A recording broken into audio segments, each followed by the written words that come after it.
Right fucking now. Konoyo is yet another very bleak, unsettling, destructive, and chilling set of songs from the ambient mastermind himself, Tim Hecker.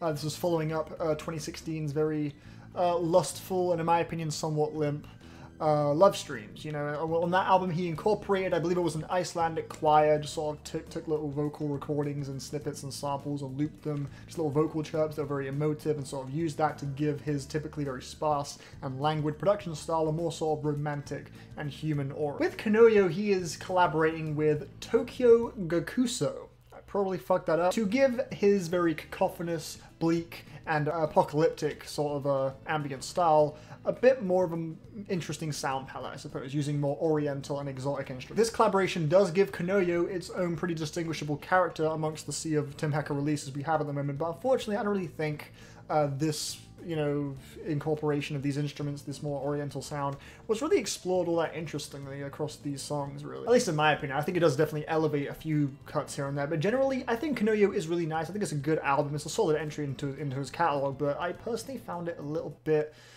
inessential, really. I felt like a lot of this album was quite redundant and quite flat. I think the first two songs on the record, This Life and In Death Valley, also the track titles kind of spell out a sentence, I think, or like a weird abstract story of some kind.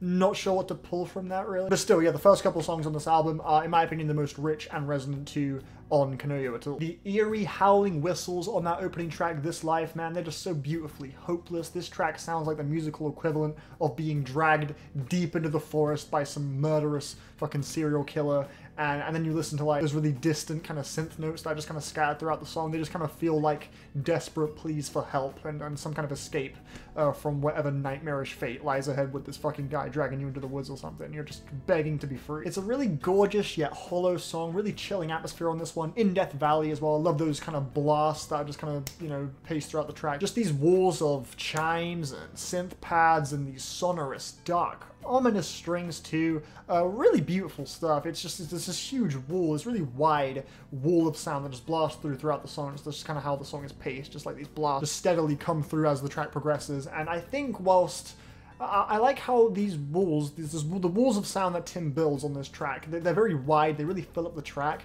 but every individual sound making up this wall feels really nimble, so that it never really loses a sense of vulnerability. Like, despite how massive the textures get on this track, it always feels really wounded, which I think is really beautiful. And I love the kind of subdued, ominous synth notes that are used throughout the songs in Mother Earth phase, as well as Is a Rose Petal of the Crimson. The synths on these tracks are Blade Runner as fuck.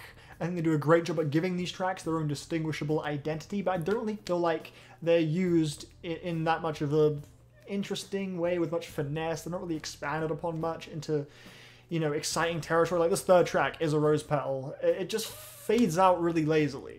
And it just kind of ultimately feels like an inessential song, more of like a transitional moment to get to Keyed Out. And I kind of question what the reason for it was. I feel like it just didn't really add anything to the general experience. I don't really think this patient cooldown moment was that necessary, since most of this album is very slow, patient already. It just kind of acts more as an empty interlude as opposed to a significant moment. And Keyed Out, as well as Across to Anoyo, both present really fucking great ideas, but the structure of these songs, the way it progresses, how it ends up transpiring into the latter half of the song, ends up being really unrewarding to me. Like Keyed Out, during the first few minutes, I fucking love how we're getting these really screeching, dissonant howls that are just kind of slowly sort of crumbling into these really, like, just these eerie just crackles and clicks, and it just creates this super haunting atmosphere. There's one point in the song where it just gets insanely thin and delicate. It sends chills down my spine every time that part and the opening few minutes, when it just gets so unbelievably just eerily quiet. It's such a brilliant moment of tension,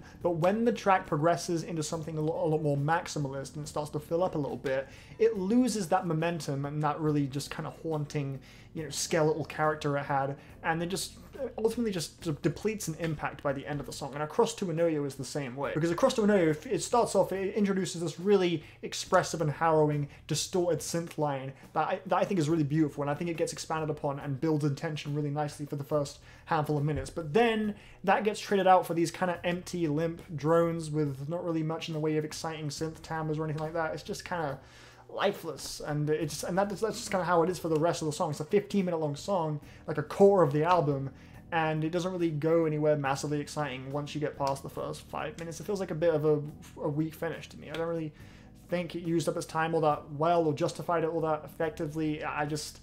Yeah, I felt like that's the case for a lot of this album. That's my big issue with it. A lot of it just feels a bit inessential. You could cut down this runtime by quite a bit, in my opinion. I don't think that would have made it more effective as a result, honestly. And then there's also the song Sodium Codec Haze too. Some of the very delicate and spacey synth chords on this track kind of remind me of some early OPN shit, which is cool. The drums throughout this track are really fragile and discordant as well. I think some of the muffled distortion effects and the sparkling synth notes on this song remind me quite a bit of The Swapper, which is a indie puzzle game that I adore the fuck out. But yeah, Sodium Codec Haze though, this track does a great job at showing Tim's phenomenal craftsmanship in regards to putting a song together, but this track ultimately doesn't really feature anything that previous songs didn't already do.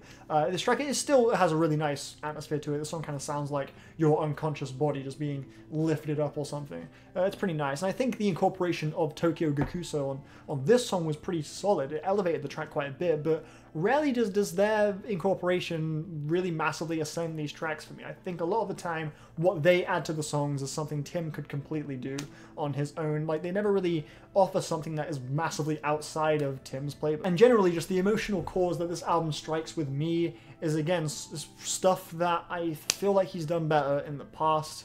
Ultimately, I did enjoy it. It was a solid album, not a bad entry in his catalog. It's worth listening to. But it's nothing that I personally found hugely amazing.